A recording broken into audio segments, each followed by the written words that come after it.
بسم اللہ الرحمن الرحیم۔ جی ناظرین، ہم آپ کے سامنے امام حسین علیہ السلام کے جو واقعات ہیں وہ ایک اہل حدیث کی کتب سے آپ کے سامنے رکھ رہے ہیں، جس کے مصنف ہے مصطفیٰ المصحفی اور مقدمہ علامہ سید ضیاء اللہ شاہ بخاری نے لکھا ہے، جو امیر ہیں متحدہ جمعیت اہل حدیث کے۔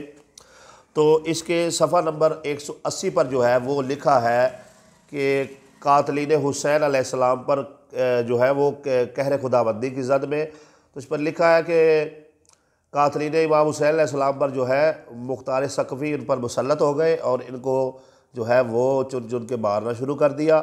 اب سب سے پہلے ہم دیکھیں گے کہ شمر جو ہے اس کا انجام کیا ہوا۔ یہ ملعون شخص جو ہے امیر مختار ثقفی کے خوف سے روپوش ہو گیا، نہایت ہی ذلت امیز انداز سے کوفہ سے نکلا، سراؤں کی خاک چھانتا رہا، کبھی کہیں چھپتا رہا کبھی کہیں چھپتا رہا، بالآخر جو ہے وہ امیر مختار کے دستے انتقام سے نہ بچ سکا، اور امام ابن اسیر رحمۃ اللہ علیہ لکھتے ہیں کہ اسے ابن ابی الکنود نے قتل کر دیا اور اس کی لاش کتوں کے آگے ڈال دی گئی۔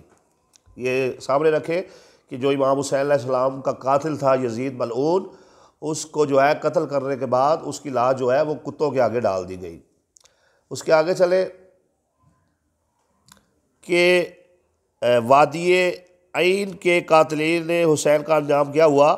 مختار ثقفی نے وادی عین کے مکانوں سے 500 افراد گرفتار کیے گئے۔ جب وہ مختار کے سامنے پیش کیے گئے تو مختار ثقفی نے اپنے سپاہیوں کو حکم دیتے ہوئے کہا ان کا بغور جائزہ لیا جائے، دیکھو ان میں سے کون سے لوگ قتل حسین میں ملوث ہیں۔ ان میں 248 افراد جو ہیں وہ کسی بھی اعتبار سے سانحہ کربلا میں ملوث تھے، تو جو ان کو جو ہے تحقیق کر دیا گیا، انہیں قتل کر دیا گیا۔ آگے آ جائے، یہ عمر بن الحجاج الزبیدی کا انجام یہ ہوا کہ یہ اپنی اونٹی پر سوار ہو کر واقسہ کے راستے پر چل پڑا، پھر اس کے بارے میں معلوم نہ ہو سکا کہ اس کو زمین کھا گئی یا آسمان۔ دوسرا قول یہ ہے کہ مختار کے سپاہیوں نے اسے آ لیا، یہ بھاگتے بھاگتے شدت پیاس سے گر پڑا، انہوں نے اسے ذبح کیا اور اس کا سر اتار لیا۔ ٹھیک ہے جی۔ آگے عبداللہ بن اسید مالک بن بشیر ابن مالک المحاربی کا عبرت ناک انجام۔ امیر عراق کو ان کے بارے میں خبر ہوئی تو اس نے ان کی گرفتاری کے لیے سپاہی روانہ کر دیے، جو انہیں قادسیہ سے گرفتار کر کے لائے۔ جیسے ہی امیر مختار کے سامنے انہیں پیش کیا گیا تو انہوں نے فرمایا، اے اللہ اور رسول کے دشمنوں، حسین بن علی کہاں ہے؟ مجھے حسین دو، تم نے انہیں قتل کیا ہے۔ جن پر درود پڑھنے کا حکم دیا گیا تھا وہ کہنے لگے، اللہ آپ پر رحم فرمائے، ہمیں مجبور کر کے بھیجا گیا تھا، ہمارے اوپر احسان کیجئے۔ تو مختار نے فرمایا، تم اپنے نبی کے نواسے حسین علیہ السلام پر رحم کیوں نہ کیا؟ پھر مختار نے بزی کے بارے میں حکم دیا کہ اس کے ہاتھ پاؤں کاٹ دیے گئے، اسے تڑپنے کے لیے چھوڑ دیا گیا، پھر وہ تڑپتا تڑپتا واصل جہنم ہو گیا۔ یزیدی گورنر ابن زیاد کا انجام۔ 66 ہجری میں امیر مختار ثقفی نے سانحہ کربلا کے مرکزی کردار ابن زیاد کی سرکوبی کے لیے ابراہیم بن اشتر نخعی رحمۃ اللہ علیہ کی زیر کمان لشکر روانہ کیا۔ چنانچہ نہر خاضر کے پاس نہایت خون ریز جنگ کے بعد ابن اشتر نے ابن زیاد کو جو ہے عبرت ناک شکست دی۔ یزید کا جو چہیتا جو گورنر تھا وہ دم دبا کر بھاگا، لیکن مختار کی گرفت سے نہ بچ سکا۔ امیر لشکر ابراہیم ابن اشتر جو ہے رحمۃ اللہ علیہ نے ان کا تعاقب کیا اور ملعون کا سر کاٹ کر ناپاک تن سے جدا کیا، اور جناب مختار کے پاس جو ہے وہ سر لایا گیا۔ تو اس پر عمارہ بن عمیر کہتے ہیں کہ عبید اللہ ابن زیاد کے ساتھیوں کے سر جب لائے گئے، انہیں مسجد کے ایک چبوترے پر رکھا گیا تو میں نے دیکھا اچانک شور بلند ہوا، وہ آیا، کیا دیکھتا ہوں؟ ایک سانپ ہے جو چلا آ رہا ہے، وہ سروں کے درمیان سے گزرتا ہوا ابن زیاد کے نتنوں میں گھس گیا، اس کے نتنوں میں ٹھہرا رہا، پھر نکلا اور چلا گیا اور غائب ہو گیا۔ تھوڑی دیر بعد پھر شور بلند ہوا، دیکھو وہ آ گیا، پھر سروں سے گزرتا ہوا دوبارہ ابن زیاد کے نتنوں میں داخل ہوا۔ راوی کہتا ہے اس سانپ نے 2 مرتبہ یا 3 مرتبہ ایسے کیا۔ اور جب حضرت حسین علیہ السلام شہید ہو گئے تو آپ کے لشکر میں سے ایک اونٹ یزیدیوں نے لوٹ لیا۔ جب اسے پکایا گیا تو وہ خون بن گیا، انہوں نے اپنی ہڈیاں الٹ دی۔ ٹھیک ہے جی۔ آگے ہے کہ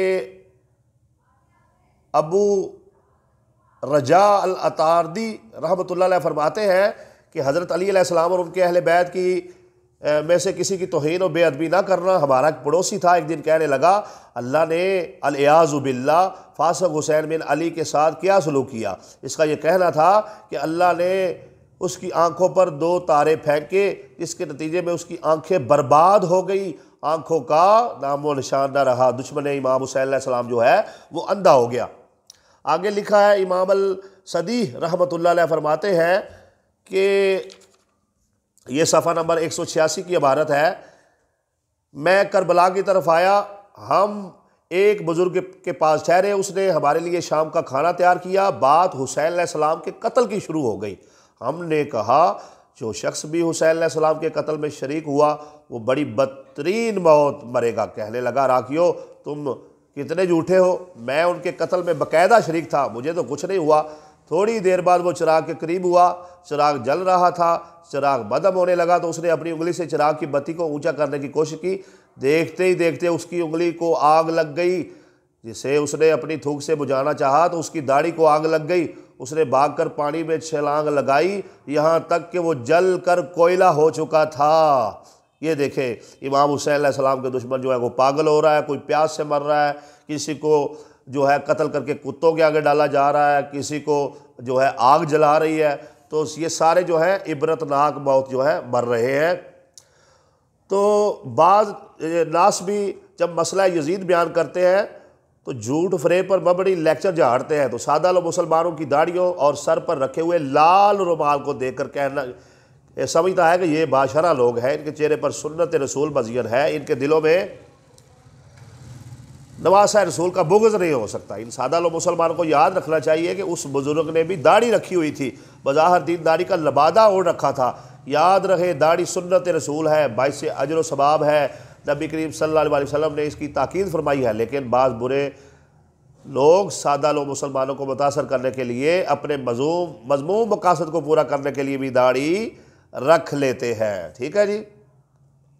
تو سیدنا امام حسین علیہ السلام کے قتل میں 2 جفی آدمی بھی شریک تھے، ان میں سے ایک کو نہایت شرمناک بیماری لگ گئی اور اسی میں وہ ذلیل و رسوا ہو کر مر گیا، اور دوسرا آدمی پانی پیتا رہا لیکن سراب نہ ہوتا۔ راوی کا کہنا ہے ان میں سے ایک کے لڑکے کو میں نے دیکھا وہ پاگل ہو چکا تھا۔ ٹھیک ہے جی۔ تو یہ جو ہے امام حسین علیہ السلام کے قاتلوں کے انجام ہوئے، اور یہ صفحہ نمبر 188 سے اس پر امام امیش رحمۃ اللہ علیہ لکھتے ہیں ایک شخص نے حضرت حسین علیہ السلام کی قبر کی بے ادبی کی، جس کے نتیجے میں اس کے اہل خانہ پاگل ہو گئے، کوڑ کی بیماری نے آ لیا، بدترین قسم کے فکر و فاقے نے گھر کر لیا۔